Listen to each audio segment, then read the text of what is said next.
Welcome, today we're going to show you how to download NetMirror app on Android. So the first thing that you need to do is to search for NetMirror download on Android. So from here you will find a lot of search options. You need to go to netmirror.net.pk.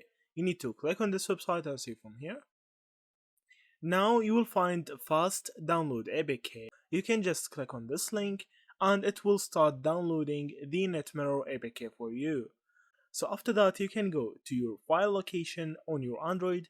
After that you will go to the download file. Then you will find the NetMirror APK download as the last thing that you have downloaded. You need to click on it and then hit on install.